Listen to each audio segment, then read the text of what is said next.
Assalamualaikum warahmatullahi wabarakatuh.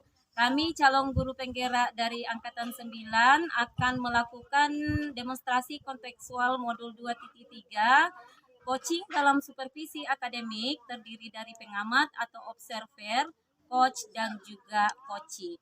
Tujuan kami melakukan coaching ini yaitu nantinya kami sebagai CGP dapat melakukan praktek coaching dengan CGP lain untuk membantu mengembangkan area kompetensi coaching pada konteks pembelajaran atau keseharian CGP. Nama saya adalah Hafsa dari UPT SDN 1290 dan rekan saya adalah Arlin Sari dari UPT SD 58 Kota. Dan rekan saya adalah saya Haryani dari UPT SDN 141 Bule. Selamat menyaksikan.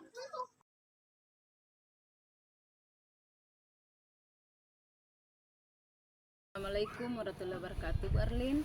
Waalaikumsalam, Ibu Haryani. Bagaimana kabarnya hari ini, Bu? Alhamdulillah sehat, Bu. Bagaimana dengan Ibu Haryani? Alhamdulillah sehat juga. Begini ya, Bu. Ibu Arlin nanti saya dengar akan melakukan proses coaching ya hari ini. Iya, Bu. Oke. Sebelum melakukan proses coaching, ada yang ingin saya tanyakan sedikit ke Ibu. Boleh, Bu? Boleh, Bu. Oke. Begini, Bu. Nanti pada saat coaching antara coach dan juga coachee akan saya amati dan akan saya nilai apakah sudah sesuai dengan rubrik penilaian coaching, seperti apakah sudah sesuai dengan alur tirta atau belum. Kemudian apakah Ibu sudah memberikan pertanyaan-pertanyaan yang berbobot sesuai dengan kata kunci yang disampaikan oleh coachingnya. Nanti juga saya akan mendengarkan respon atau jawaban dari coachee apakah sudah sesuai dengan pertanyaan yang akan Ibu nanti sampaikan kepada coachee. Kemudian jangan lupa ya, Bu ya, harus disesuaikan juga dengan prinsip coaching. Di antaranya ada kemitraan, proses kreatif, dan juga memaksimalkan potensi. Mungkin sebelum dilakukan proses observasi ada sedikit yang akan saya tanyakan lagi sama Bu Arlin. Boleh, Bu? Boleh, Bu. Untuk yang pertama, kompetensi apa yang ingin Ibu Arlin kembangkan dalam proses coaching hari ini? Kompetensi yang ingin saya kembangkan pada coaching kali ini yang pastinya, Bu, di mana yang pertama kehadiran penuh, yang kedua mendengarkan dengan aktif, dan yang ketiga mengajukan pertanyaan-pertanyaan yang bobot pada coachee, Bu. Oh iya, baik, Bu.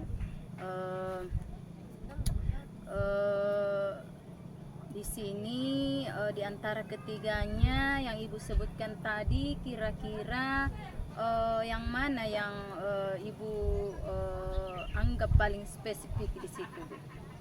Yang lebih spesifik sih, Bu, yang ingin saya kembangkan yaitu mendengarkan aktif ya, Bu ya, kemudian mengajukan pertanyaan-pertanyaan yang berbobot, Bu. Oh iya, jadi di sini Ibu Arlin mengangkat yang lebih spesifiknya itu ada dua ya, Bu ya. Yang pertama itu mendengarkan secara aktif, kemudian mengajukan pertanyaan-pertanyaan yang berbobot. Assalamualaikum, Ibu Hafsa. Waalaikumsalam, Bu Arlin. Bagaimana kabarnya hari ini? Alhamdulillah sehat, Bu Arlin. Bagaimana kondisi di kelas, Bu? Alhamdulillah masih kondusif, Bu. Alhamdulillah. Ada apa ini, Bu Hafsa? Ada yang perlu dibicarakan siang hari ini? Iya, Bu. Begini, Bu. Sebelumnya saya minta maaf karena saya mengambil waktunya sebentar. Jadi di sini, Bu, ada masalah sedikit, di mana saya di sini sebagai wali kelas 4 dan masih ada 3 murid saya yang belum lancar dalam membaca, Bu. Oh, jadi ceritanya Ibu Hafsa khawatir karena sebagai wali kelas 4 masih ada 3 murid Ibu yang belum lancar membaca. Iya, betul sekali, Bu. Nah, kira-kira ada yang bisa saya bantu dan ada yang bisa kita dapatkan pada perbincangan kita pada siang hari ini? Jadi di sini Bu, saya berharap setelah berbincang-bincang dengan Ibu, saya mendapatkan solusi dari ketiga murid saya ini yang masih belum lancar membaca Bu. Jadi Ibu berharap dari percakapan kita nanti ini mendapatkan sebuah solusi ya Bu ya. Iya betul sekali Bu.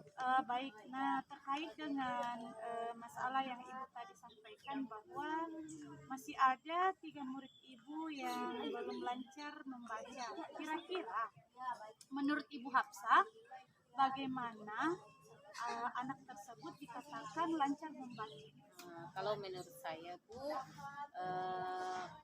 anak dikatakan sudah lancar membaca apabila pada saat anak disuruh untuk membaca maka dia sudah tidak terhenti lagi Bu, atau dengan kata lain tidak terputus-putus lagi Bu dalam membaca. Kemudian anak tersebut sudah bisa menggunakan tanda baca dalam membaca, seperti pada saat ada tanda koma maka anak akan berhenti sejenak dalam membaca, dan pada saat ada tanda titik maka anak tersebut akan berhenti agak lama dari tanda koma Bu, seperti itu.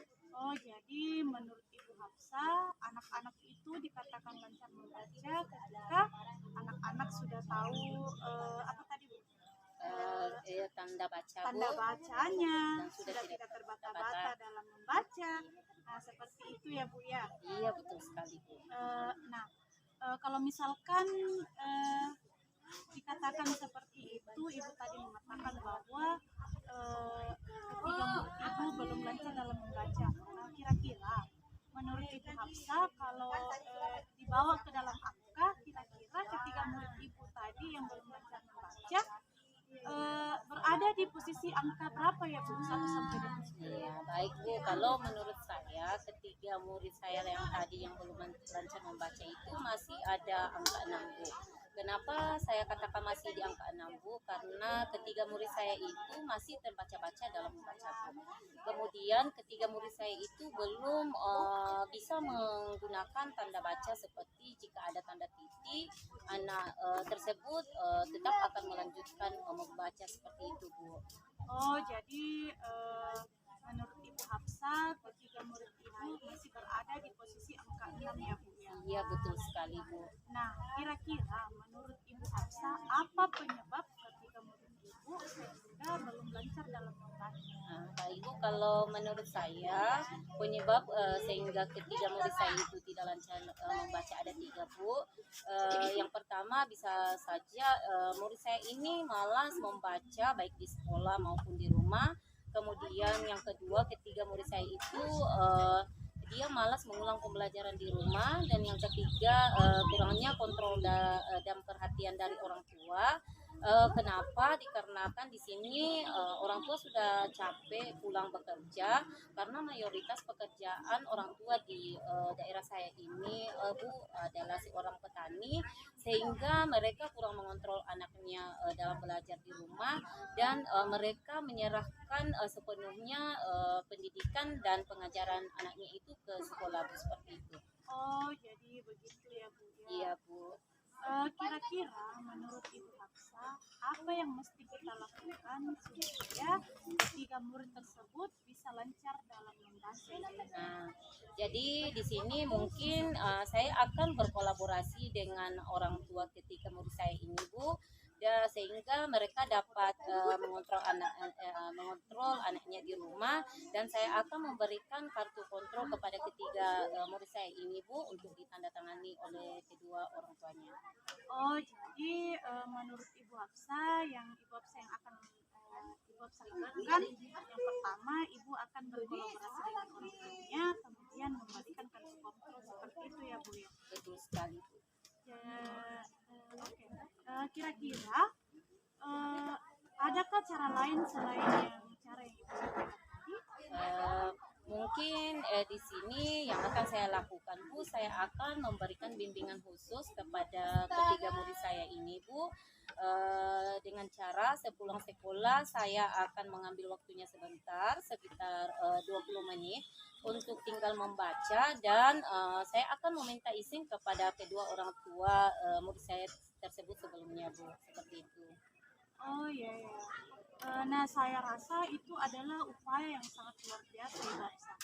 Alangkah bagusnya jika kita mengambil suatu tindakan kepada murid kita, alangkah baiknya kita berkolaborasi dengan orang tua. Kemudian seperti yang Ibu katakan tadi, Ibu akan mengambil tindakan dengan melakukan bimbingan khusus kepada ketiga murid tersebut.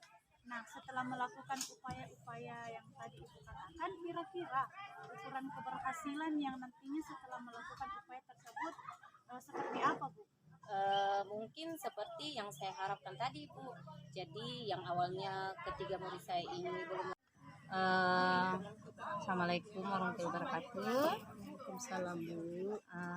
Baik Bu Haryani, bagaimana tadi hasil proses coachingnya? Apakah sudah berjalan dengan lancar? Ya, alhamdulillah Bu, berjalan dengan baik dan lancar.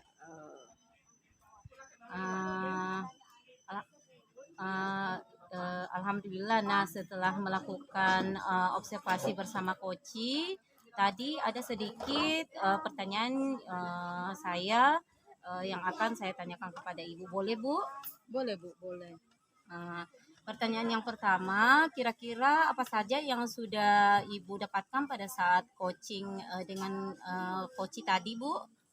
Ya Bu, tadi selama coaching saya sudah melakukannya sesuai dengan alur tirta, yaitu dengan menanyakan tujuan, identifikasi, kemudian rencana aksi dan tanggung jawab.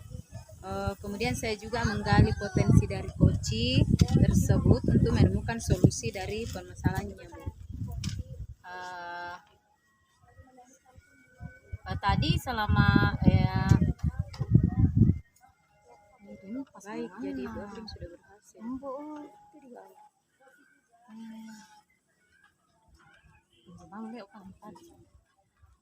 Baik Bu, untuk kedepannya kira-kira kompetensi apa lagi yang ingin Ibu kembangkan berdasarkan hasil melakukan coaching hari ini Bu? Ya, untuk kedepannya yang ingin saya kembangkan seperti itu tadi Bu, bahwa kompetensi dari coaching itu yaitu present atau kehadiran penuh, kemudian menanyakan pertanyaan yang berbobot, kemudian mendengarkan aktif Bu. Baik Ibu, sangat luar biasa. Jadi Ibu akan lebih mendalami lagi ya alur ceritanya supaya lebih baik lagi ke depannya. Baik Bu, terima kasih sudah melakukan sesi tanya jawab kali ini. Kemudian sudah melakukan observasi, kemudian sudah menggunakan proses coaching dengan alur tirta. Saya akhiri sampai di sini. Terima kasih atas kesempatannya. Wassalamualaikum warahmatullahi wabarakatuh. Waalaikumsalam warahmatullahi wabarakatuh.